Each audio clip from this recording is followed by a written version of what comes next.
Hello friends, मैं आकांक्षा शर्मा जी की वित्त आकांक्षा में आपका स्वागत करती हूँ। फ्रेंड्स, आज हम निर्वाचन आयोग पढ़ने वाले हैं। निर्वाचन आयोग, जैसे कि आप लोगों की डिमांड थी, मैंने अभी थोड़े दिन पहले परसों ही एक राज्य लोक सेवा आयोग एमपीपीएससी को बहुत अच्छे से समझाया था। आप लोगों को बहुत अच्छा लगा और आपने उनको डिमांड रखी थी कि मैं और आयोग करवाऊँ, तो मैं इसलिए आज निर्वाचन आयोग लेके आई हूँ। देन मैं दूसरा भी लेके आऊँगी। आज मैंने 2 वीडियो करवाए हैं, सुबह में और एक दिन में। सुबह वाला जो वीडियो था मैंने एक करवाया है। मैंने एक जो इतिहास के क्वेश्चन है, पूरे इतिहास के जितने भी क्वेश्चन बन सकते थे, वो आधुनिक इतिहास के स्वतंत्रता संग्राम से 210 प्रश्न करवाए। आपको केवल वही पढ़ना है और मैंने पीडीएफ भी अपने ग्रुप में और टेलीग्राम में डाल दी है, तो आप वहाँ से देख लीजिएगा। और मैंने करंट अफेयर्स के 75 प्रश्न करवाए थे, तो वो भी देख लीजिएगा। तो वो आपको मेरे टेस्ट ग्रुप में मिल जाएंगे। अगर आपने अभी तक कोई टेस्ट ज्वाइन नहीं किया, या आपको लास्ट टाइम एग्जाम में मेंस दे के निपटे हैं, या आपको अभी लग रहा है कि आपकी तैयारी नहीं है, तो आप हमारा ग्रुप ज्वाइन कर लीजिए, पेड वाला। और एक टेस्ट सीरीज़ है, और टेस्ट सीरीज़ ले लीजिए। उसमें आपको 100 टेस्ट मिलेंगे। जो जिस भी चीज़ की तैयारी नहीं हो, आप उसको उसमें से लगा लीजिए। जैसे कि पर्यावरण नहीं है तो पर्यावरण लगा लीजिए। अगर आपका विज्ञान नहीं है तो विज्ञान लगा लीजिए, तो वो आप उससे लगा सकते हैं। तो चलिए अब हम स्टार्ट करते हैं, फिर आगे मैं और जानकारी दे दूँगी। हम निर्वाचन आयोग पढ़ रहे हैं। आप मन में अपने सोचिए कि हम निर्वाचन आयोग पढ़ रहे हैं। ये जो निर्वाचन आयोग है, ये हर, चाहे राष्ट्रपति हो, उनका भी चुनाव कराता है। आपसे ये भी पूछ सकते हैं कि राष्ट्रपति का चुनाव कौन कराता है। राष्ट्रपति का जो चुनाव होता है, आनुपातिक प्रतिनिधित्व प्रणाली द्वारा होता है, और उसका चुनाव भी निर्वाचन आयोग ही कराता है। निर्वाचन आयोग से संबंधित जितना भी फैक्ट बनेगा इंपॉर्टेंट, मैं यहाँ सब करा दे रही हूँ। तो आप सब, इससे बाहर आपका कुछ नहीं जाएगा। आप इसको ही अच्छे से 102 बार पढ़ लीजिएगा। निर्वाचन आयोग की स्थापना कब हुई थी? 25 जनवरी 1950 को निर्वाचन आयोग की स्थापना हुई थी। किस अनुच्छेद में है? इससे आपसे ये पूछेंगे कि जो निर्वाचन आयोग है किन अनुच्छेदों से संबंधित है, तो अनुच्छेद 324 से 329 का, है ना। तो 324 से 329 का के बीच के जितने भी अनुच्छेद होंगे, वो निर्वाचन आयोग से संबंधित होंगे। अब जो निर्वाचन आयोग है, वो 3 सदस्यीय निकाय है, याद रखिएगा। निर्वाचन आयोग 3 सदस्यीय होता है। इसमें एक मुख्य निर्वाचन आयुक्त होता है और 2 अन्य निर्वाचन आयुक्त होते हैं। और ये जो 3 पहले नहीं होता था, पहले 1 सदस्यीय ही होता था। अब ये बहुसदस्यीय आया है, मतलब 3 सदस्यीय आया है।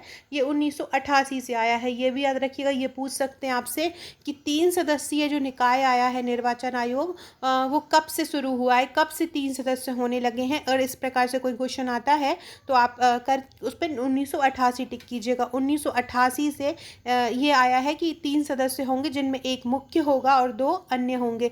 वर्तमान में 3 सदस्य हैं। तो ये ऊपर की लाइन आपको याद हुई। 25 जनवरी 1950 को गठन 324 के तहत होता है गठन, और अनुच्छेद 324 से 329 का तक इसके पूरे प्रावधान है।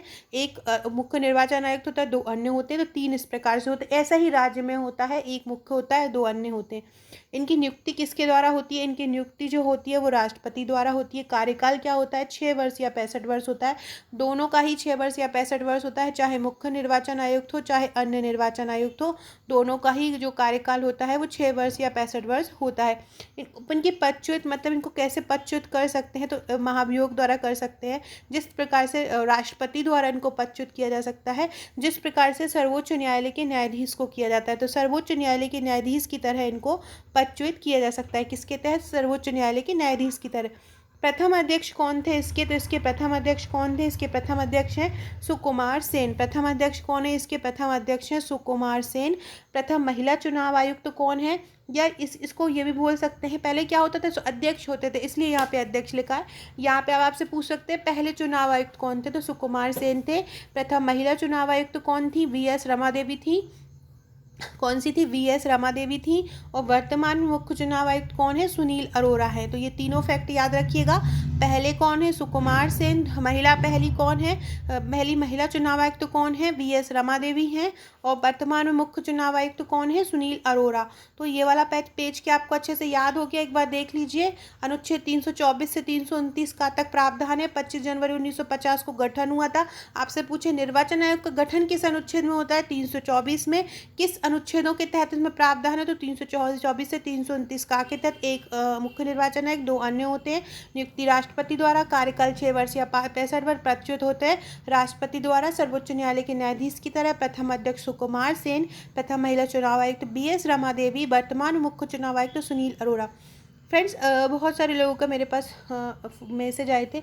और कमेंट भी आए थे कि मैम हम लोग करंट अफेयर्स में क्या, अगर आप बोलते हैं मुझसे या आप लोग अगर ये वीडियो देख रहे हैं और अगर मेरे पास 50 कमेंट आ जाते हैं कि मैं 500 मध्य प्रदेश के करंट अफेयर्स का एक मैराथन वीडियो बना दूं 1 से 1.5 घंटे का, ताकि आपको पूरा करंट अफेयर्स एक ही वीडियो में हो जाए, तो आप लोग मुझे कमेंट कीजिएगा। कमेंट अगर 50+ रहेंगे तो ही बना पाऊँगी, क्योंकि मैं उसको तैयार करूँगी, लिखूँगी और उसकी डिमांड कम हो तो फिर वो मेरी मेहनत ख़राब चली जाएगी।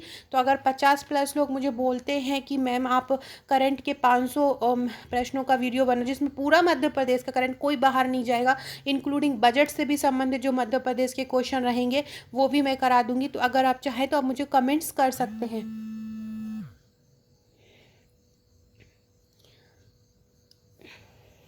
तो अब हम पढ़ते हैं इसकी नोडल एजेंसी क्या है। जो इसकी नोडल एजेंसी होती है वो नोडल एजेंसी क्या है? नोडल एजेंसी है विधि और न्याय मंत्रालय। इसकी नोडल एजेंसी कौन सी होती है? नोडल एजेंसी है विधि और न्याय मंत्रालय।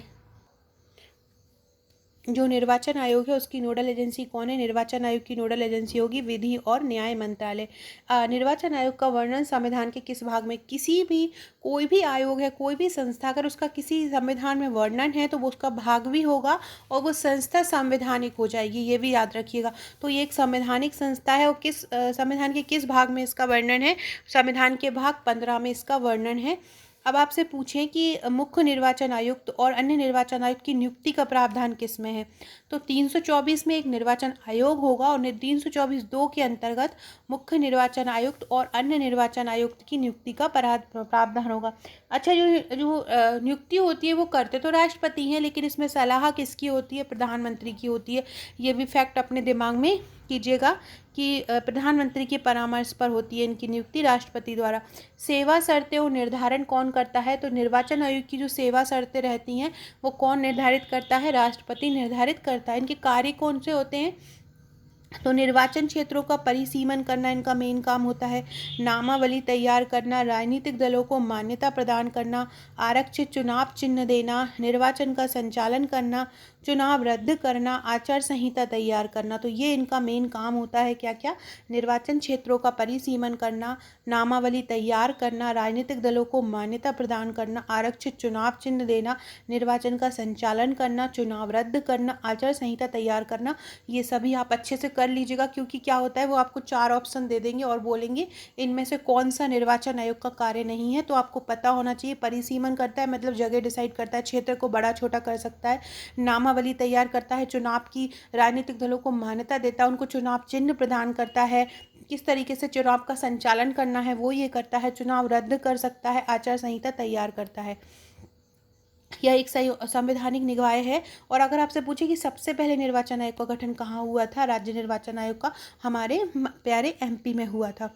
फ्रेंड्स, डिस्क्रिप्शन बॉक्स में टेलीग्राम और व्हाट्सएप ग्रुप से ज़रूर जुड़ जाइएगा, ताकि आपको हमारी सभी वीडियोस का इन्फॉर्मेशन मिलता रहे। टेलीग्राम ग्रुप में पुरानी पीडीएफ भी मिल जाएंगी, तो आप टेलीग्राम ग्रुप से जुड़ जाइएगा, व्हाट्सएप से जुड़ जाइएगा, तो आपको और सभी चीज़ें वहाँ पे दोनों जगहों पे मिलती रहेंगी। वीवीपैट का प्रयोग सबसे पहले कब हुआ था? तो वीवीपैट का सबसे पहले प्रयोग हुआ था 2013 में नागालैंड के चुनाव में अक्टूबर में। ईवीएम का प्रयोग सबसे पहले कब हुआ था? 1982 में केरल के में हुआ था। ऐसे कौन से निर्वाचन आयुक्त थे जिन्होंने सेवानिवृत्ति के बाद भी चुनाव लड़ा? मतलब वो रिटायर हो गए थे, उसके बाद उन्होंने राष्ट्रपति के लिए चुनाव लड़ा था। सॉरी, यहाँ पे सेवानिवृत्ति के बाद राष्ट्रपति कर लीजिएगा, राष्ट्रपति के लिए चुनाव लड़ा। ऐसे कौन से निर्वाचन आयुक्त थे जिन्होंने सेवानिवृत्ति के बाद चुनाव लड़ा? वो है राष्ट्रपति के लिए चुनाव लड़ा, वो है टी.एन. शेषन। याद रखिएगा, टी.एन. शेषन ऐसे हैं जिन्होंने सेवानिवृत्ति के बाद चुनाव लड़ा। नेक्स्ट है चुनाव की अधिसूचना। हाँ, ये ध्यान रखिएगा कि निर्वाचन आयोग चुनाव की अधिसूचना जारी नहीं करता, क्योंकि तो आपके पास ऑप्शन है इनमें से क्या करता है, और आप अधिसूचना जारी में भी लगा दो टिक। तो चुनाव की अधिसूचना ये जारी नहीं करता है, राष्ट्रपति जारी करता है चुनाव की अधिसूचना। ये एक अखिल भारतीय संस्था है। अखिल भारतीय संस्था से मतलब होता है कि केंद्र और राज्य दोनों के लिए होती है। अनुच्छेद 329 क्या होता है कि चुनाव संबंधी मामलों पर न्यायालय हस्तक्षेप नहीं कर सकती है। तो ये 329 में आपसे पूछेंगे किस अनुच्छेद के तहत चुनाव संबंधी मामले पर न्यायालयों के हस्तक्षेप पर रोक लगाई गई है, तो वो कौन सा अनुच्छेद है? 329 अनुच्छेद है। 329 का क्या क्या बोलता है? 329 का बोलता है कि प्रधानमंत्री तथा लोकसभा अध्यक्ष, ये प्रधानमंत्री तथा लोकसभा अध्यक्ष का चुनाव किस प्रकार से होना है, ये 329 का में है। 329 में न्यायाधीश पर रोक है, 329 का में प्रधानमंत्री तथा लोकसभा अध्यक्ष के बारे में वर्णन है। 324 क्या है? 324 चुनाव कार्य का अधीक्षण से संबंधित है। चुनाव से संबंधित जो कार्य होंगे वो 324 में होंगे। 325 में निर्वाचक नामावली तैयार करना। निर्वाचक नामावली किस अनुच्छेद में है? 325 में है। 326 में क्या है? लोकसभा विधानसभा के चुनाव वयस्क मताधिकार के आधार पर होंगे। 326, ये क्वेश्चन बहुत इंपॉर्टेंट है। 326 की किस अनुच्छेद के तहत बताया गया है कि लोकसभा और विधानसभा के चुनाव वयस्क मताधिकार के आधार पर होंगे? अनुच्छेद 326 में बताया गया है। इसके बाद अनुच्छेद 327 में क्या बताया गया है कि विधानमंडल के चुनाव में उपबंध करने की शक्ति, मतलब विधानमंडल में निर्वाचन आयोग की जो शक्तियां हैं वो 327 में बताया गया है। मत देने का अधिकार किस प्रकार का अधिकार है? मत देने का अधिकार एक वैधानिक अधिकार। आपसे ये वाला जो क्वेश्चन है ना वो नॉर्मली ही बहुत बार पूछा जा चुका है कि एक मौलिक अधिकार है, मौलिक कर्तव्य है, वैधानिक है, संवैधानिक है। तो आपसे अगर पूछे तो याद रखिएगा ये वैधानिक अधिकार है। हमारे पास विधि से संबंधित ये अधिकार है, हमारा विधान से संबंधित अधिकार है, ये वैधानिक अधिकार है। मत देने का अधिकार, मत देने का अधिकार कौन सा है? ये वैधानिक अधिकार है। मत देने का अधिकार कौन सा है? वैधानिक अधिकार है। परिसीमन आयोग का गठन कब हुआ था? परिसीमन आयोग का गठन कब हुआ? 2004 में। निर्वाचन आयोग को 3 सदस्यीय कब बनाया गया? मैंने अभी थोड़ी देर पहले बताया था, 1988 में निर्वाचन आयोग को 3 सदस्यीय बनाया गया। जन प्रतिनिधित्व अधिनियम कब आया? जन प्रतिनिधित्व अधिनियम अनुच्छेद 327 में आया। जन प्रतिनिधित्व अधिनियम कब आया? अनुच्छेद 327 में। फ्रेंड्स, अगर आप हमारे टेस्ट ग्रुप से जुड़े हैं, अगर आपने हमारे टेस्ट लिए हैं तो आज रात को मैं आपको खाद्य प्रसंस्करण के 100+ फैक्ट दूंगी। रोबोट, AI से, आर्टिफिशियल इंटेलिजेंस से संबंधित, स्वास्थ्य नीति, आपदा, ये जो ऐसे टॉपिक है जिनसे प्रश्न आना ही है और जिनसे प्रश्न आना ही है उनसे और कहीं मिल नहीं रहे हैं अच्छे से, तो उनसे संबंधित मैं 1 लाइनर फैक्ट, जैसे मैंने आपको विज्ञान के मौलिक सिद्धांत के दिए थे वैसे ही मैं वो भी दे दूंगी, तो आप उनको तैयार कर लीजिएगा। और आप कोई भी नए हैं और जो नहीं लिए हैं मेरे टेस्ट, तो आप टेस्ट लेना चाहते हैं तो ले सकते हैं। टेस्ट में भी डिस्काउंट चल रहा है, तो एक तो उसमें आपको टेस्ट भी मिल जाएगा, उसमें आपको एक ग्रुप भी मिल जाएगा। ग्रुप में बहुत इंपॉर्टेंट PDF आपको मिल जाएंगी। अब हम देखिए, ये मैंने इसलिए लिखा है, वैसे तो ये याद कर नहीं सकते हैं आप। ये अभी तक टोटल चुनाव आयुक्त कितने हो चुके हैं, अभी तो कितने आ चुके हैं आयुक्त, तो अभी तक 23 आ चुके हैं। तो आपको 23 तो नाम आप याद नहीं रख सकते हो, लेकिन एक बार पढ़ जरूर सकते हो कि अगर बाई चांस से आ गया है तो आपको पता, ये ऐसा आ सकता है कि इनमें से कौन निर्वाचन आयुक्त तो नहीं रहे हैं, तो आपको एकदम दिमाग में रहे, है ना। तो एक बार मैं पढ़ देती हूँ तो आप एक बार सुन लीजिएगा। सबसे पहले आए हैं सुकुमार सेन, सबसे पहले सुकुमार सेन आ गए, फिर सुंदरम आए हैं, फिर SP सेन आए हैं, फिर नगेंद्र सिंह आए हैं, स्वामीनाथन आए हैं, सकधर आए हैं, रमा देवी आई हैं। रमा देवी का याद जरूर रखिएगा क्योंकि रमा देवी पहली महिला थी, तो रमा देवी आई हैं। रमा देवी 1990 में आई थी, 1990 एक ही साल में ही रही थी वो। BS शास्त्री आए हैं, TN शेषन आए हैं, मनोहर सिंह आए हैं, James Michael, TS Krishnamurthy, BB Tandon, Trivedi, SY Qureshi, Shakdher, N Gopalaswami आए हैं। इसके बाद नसीम जेदी आए हैं और HS ब्रह्मा आए हैं। तो ये निर्वाचन आ चुके हैं टोटल। अभी तक जितने भी निर्वाचन आयुक्त हुए उनके मैंने नाम, वैसे ये इंपॉर्टेंट नहीं है, आपको पूरा याद नहीं करना है क्योंकि इतने सारे आयुक्त के अगर आप अभी तक के जितने भी पूरा याद करोगे तो बहुत ज़्यादा कठिन हो जाएगा आपके लिए और आप नहीं दिमाग में रख भी नहीं पाओगे, तो इसलिए इसको छोड़ दीजिएगा। एक बार बस जो मैंने वीडियो में बोला है उसको एक बार सुन लीजिएगा। मेनली एक याद रखिएगा, एक सुकुमार सेन को याद रखिएगा पहले हैं, वर्तमान को याद रखिएगा, और ये याद रखिएगा महिला कौन सी हुई वो याद रखिएगा, रमा देवी को, और कौन राष्ट्रपति पद के लिए रिटायरमेंट के लड़े थे तो वो TN शेषन। तो ये सब चीज़ें याद रखिएगा। बाकी आपको जो मैंने ऊपर बताया है ये सभी चीज़ें जरूर फैक्ट याद रखिएगा, इनसे बाहर आपका कोई भी क्वेश्चन नहीं जाएगा, तो आपको यही याद रख लेना है।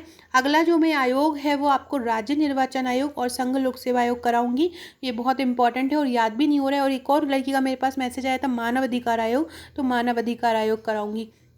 सो फ्रेंड्स, वीडियो अच्छा लगा हो तो लाइक शेयर जरूर कीजिएगा, चैनल को सब्सक्राइब कीजिएगा, ज़्यादा से ज़्यादा शेयर कीजिएगा। ज़्यादा लोग वीडियो देखेंगे तो मैं ज़्यादा वीडियो बनाऊंगी। और अगर आप, मैंने बताया, अगर करंट अफेयर्स की आप चाहते हैं मध्य प्रदेश करंट अफेयर में 500 फैक्ट एक साथ बना दूं तो आप मुझे व्हाट्सअप कीजिएगा। Okay friends, thank you. या आप मुझे कमेंट कीजिएगा, सॉरी, आप मुझे कमेंट में बताइएगा कि मैं ये बनाऊँ या नहीं बनाऊँ। Okay friends, thank you.